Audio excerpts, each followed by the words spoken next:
বিশ্বের এক পরাশক্তি রাশিয়া এসে হামলা করেছিল, কিন্তু এই কাঠমোল্লা, যাদেরকে তারা কাঠমোল্লা বলে গালি দেয়, যাদেরকে তারা জঙ্গি বা সন্ত্রাসী বলে গালি দিয়ে থাকে, ওই কাঠমোল্লাদের সামনে এক সেকেন্ডও টিকতে পারে নাই। রাশিয়ার মধ্যে পরাশক্তিকে আফগানিস্তান নাকানি জুবানি খেয়ে তাদেরকে বের করে দিয়েছে। এরপরে আসলো রাশিয়ানের মতো আমেরিকা এসেও তারা একের পর এক হুমকি দিতে থাকলো। বিশাল বিশাল অস্ত্র এনে তারা আফগানিস্তানের মুজাহিদদেরকে ভয় দেখানোর চেষ্টা করেছিল, কিন্তু যে ব্যক্তি ভয় করে একমাত্র আল্লাহকে, তাকে তো ভয় দেখানো যায় না, ঠিক কিনা? ঠিক। অতঃপর দীর্ঘ যুদ্ধের পর আমরা যে ফলাফল পেলাম যে আমেরিকাকে আফগানিস্তানের মোল্লারা পাহাড়ে থেকে গুহায় থেকে কষ্ট করে তারা আল্লাহ রাব্বুল আলামিনের পথে জিহাদ করেছে এবং আল্লাহ রাব্বুল আলামিন তাদেরকে নুসরত করেছে, তাদেরকে সাহায্য করেছে। এই সাহায্য একমাত্র আল্লাহর পক্ষ থেকে আসা সাহায্য।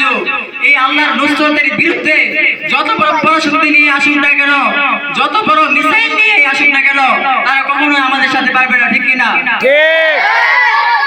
আমরা আফগানিস্তানের এই সুদীর্ঘ ইতিহাস থেকে আমরা দেখেছি যে যখনই তারা দাম্ভিকতা দেখিয়েছে, মুমিন মুজাহিদদের বিরুদ্ধে তারা ময়দানে নেমেছে, আর যখন মুমিন মুজাহিদরা সাহস রেখে, বুকে ভরসা রেখে, তাওয়াক্কুল রেখে যখন আল্লাহর পথে এগিয়েছে, তখন আল্লাহ তাআলা তাদেরকে বিজয় দান করেছেন।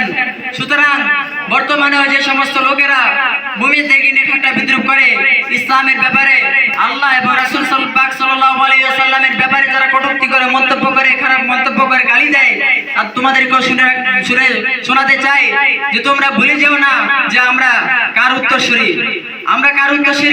আমরা হলাম সাইয়্যিদুনা ইব্রাহিম আলাইহিস সালামের উত্তরসূরি, যিনি বাতিলের সাথে কোনো আপোষ করেন নাই, হকের পথে ছিলেন, আল্লাহকে একমাত্র রব হিসেবে গ্রহণ করেছেন, ইলাহ হিসেবে একমাত্র আল্লাহ তাআলাকে তিনি গ্রহণ করেছেন।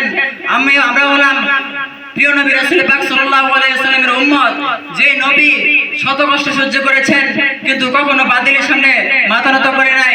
আমরা হলাম আবু বকর রাদিয়াল্লাহু আনহুর উত্তরসূরি, ওমর ফারুক রাদিয়াল্লাহু আনহুর উত্তরসূরি, যে ওমর ফারুক রাদিয়াল্লাহু আনহুকে দেখলে শয়তান ভয় পেত। সুবহানাল্লাহ, সুবহানাল্লাহ। শয়তান ওমর রাদিয়াল্লাহু আনহুকে দেখলে এক রাস্তা ছেড়ে পালাতো।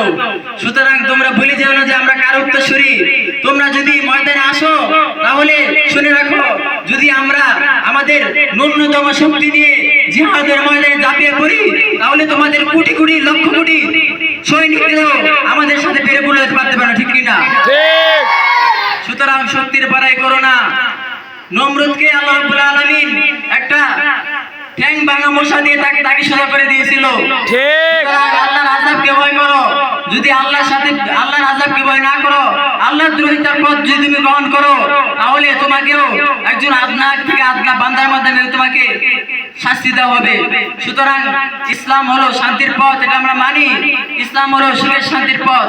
এই শান্তিকে যদি কেউ নষ্ট করতে চায়, যদি এই ইসলামের সুশীতল ছায়া থেকে মানুষদেরকে গোমরাহ করে বিপদে ফেলাতে চায়, তাহলে সেই ক্ষেত্রে ইসলাম এটাও দিয়েছে যে জিহাদের যে বিধান, সেটাও ইসলাম দিয়েছে। আর আল্লাহ তাআলা বলেছেন কোরআনের মধ্যে যে ইন্নাল্লাহা ইশতারা মিনাল মুমিনিনা আনফুসাহুম বিআন্না লাহুমুল জান্নাহ ইউকাতিলুনা ফি সাবিলিল্লাহ ফায়াকতুলুনা ওয়া ইউকতালুন। আল্লাহ তাআলা বলেন কোরআনের মধ্যে যে নিশ্চয়ই আমি রব্বুল আলামিন তোমাদের কাছ থেকে তোমাদের জান এবং মালকে ক্রয় করে নিয়েছি জান্নাতের বিনিময়ে, যে তোমাদেরকে আমি জান্নাত দান করব, এর বিনিময়ে তোমাদের জান এবং মালকে আমি ক্রয় করে নিয়েছি। ইউকাতিলুনা ফি সাবিলিল্লাহ, তোমরা আল্লাহর পথে জিহাদ করবে, তোমরা আল্লাহর পথে লড়াই করবে, সশস্ত্র সংগ্রাম করবে, অস্ত্র হাতে বাতিলের বিরুদ্ধে ময়দানে ঝাঁপিয়ে পড়বে, বাতিলের কলিজা কম্পন ধরে দিবে, ঠিক কিনা? ঠিক। সুতরাং কোরআনের আইন দুনিয়াতে যতদিন পর্যন্ত বাস্তবায়ন না হবে, ততদিন পর্যন্ত পশ্চিম কালেও কেউ ব্যক্তি সুখ খুঁজে পাবে না, শান্তি খুঁজে পাবে না। যতই শান্তি খুঁজুক, গণতন্ত্র, ডেমোক্রেসি, জাতীয়তাবাদ, ধর্মনিরপেক্ষতাবাদ, সংস্কৃতির নামে অশ্লীলতা এবং বেহায়াপনার মাধ্যমে যতই তোমরা চাও যে সুখ শান্তি খুঁজে পাইবে, কিন্তু না। আমরা ইদানিং দেখতে পাচ্ছি যে অধিকাংশ স্কুল কলেজের ছাত্রছাত্রীরা তারা আত্মহত্যার পথ বেছে নিচ্ছে, তারা সুইসাইড করছে ডিপ্রেশনের কারণে। এদের মাধ্যমে প্রমাণিত হয় যে পশ্চিমা যে শিক্ষা রয়েছে ভ্রষ্ট শিক্ষা, এই পশ্চিমা ভ্রষ্ট শিক্ষা কখনো মানুষকে সুখ শান্তি সফলতা দিতে পারে না। সুখ শান্তি সফলতা যদি পেতে চাও তাহলে অবশ্যই কুরআন এবং সুন্নাহ শিক্ষায় শিক্ষিত হতে হবে। রাসূল পাক সাল্লাল্লাহু আলাইহি ওয়াসাল্লামের সুন্নাহকে গ্রহণ করতে হবে। দুনিয়ায় রাসূল পাক সাল্লাল্লাহু আলাইহি ওয়াসাল্লামের সুন্নাহকে বাস্তবায়ন করতে হবে। রাসূলকে যদি আমরা অনুসরণ করে অনুকরণ করি তাহলে আমাদের জীবনটা সুন্দর হয়ে যাবে, সুখকর হয়ে যাবে। আর রাসূলকে যদি আমরা অ্যাভয়েড করে চলি, রাসূলের সুন্নাত থেকে যদি আমরা সরে আসি তাহলে আমাদের লাঞ্ছনা অপরাধে বঞ্চনার কোনো পথ শেষ থাকবে না। হাদিসের মধ্যে এসেছে যে যখন উম্মাহ জিহাদ থেকে দূরে সরে যাবে, যখন তারা জিহাদের পথ থেকে দূরে সরে যাবে, তখনই তাদের উপর লাঞ্ছনা এবং বঞ্চনা চাপিয়ে দেওয়া হবে। বর্তমানে আমরা দেখতে পাচ্ছি যে জালেম বাদশাদের মাধ্যমে আমাদের বিভিন্ন অঞ্চলগুলিতে, মুসলিম অঞ্চলগুলিতে একের পর এক জুলুমের নির্যাতন চলছে।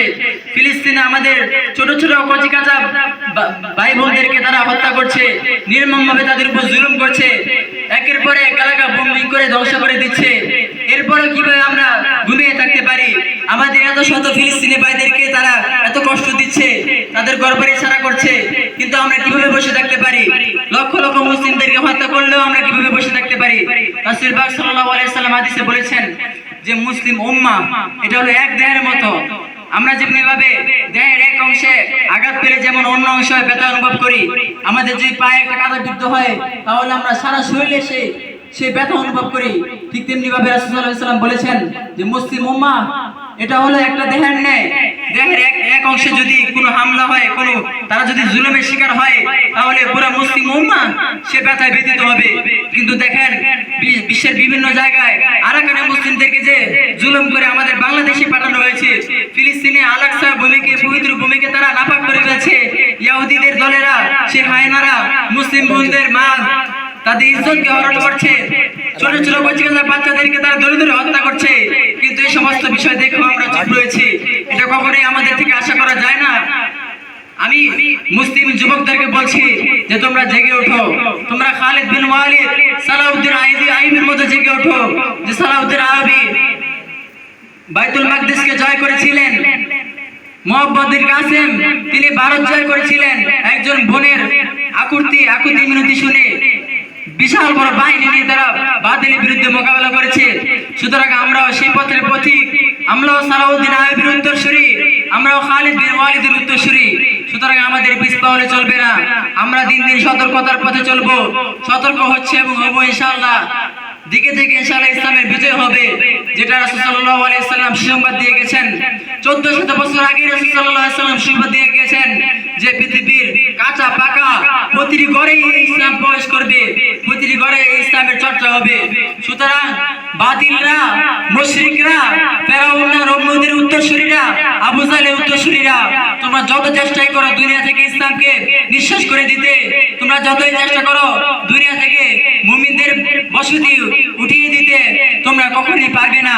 তোমরা যত চেষ্টাই করো তোমরা কখনো কুলিয়ে উঠতে পারবে না। কারণ সমস্ত মালিককে আল্লাহ, সমস্ত ক্ষমতার মালিক আল্লাহ। তোমাদের এই ঠুনকো ক্ষমতা আল্লাহ তাআলা নিমেষে নিঃশেষ করে দিতে পারে। সুতরাং এই দাম্ভিকতা এবং অহংকার প্রদর্শন করা তোমাদের কখনোই মানায় না। তো আল্লাহ রাব্বুল আলামিন আমাদের সবাইকে এই কথাগুলো বুঝার তৌফিক দান করুক, এবং আমরা যেন পৃথিবীর প্রান্তে প্রান্তে যেন ইসলামের বাণীকে পৌঁছে দিতে পারি। সব জায়গায় যেন আমরা মাজলুম ভাইদের পাশে দাঁড়াতে পারি। যেখানে মাজলুমানের ডাক, সেখানে যেন আমরা বীর সৈনিক হিসেবে আমরা আল্লাহর পথে জিহাদে ঝাঁপিয়ে পড়তে পারি। আল্লাহ রাব্বুল আলামিন সেই তৌফিক আমাদের সকলকে দান করুন।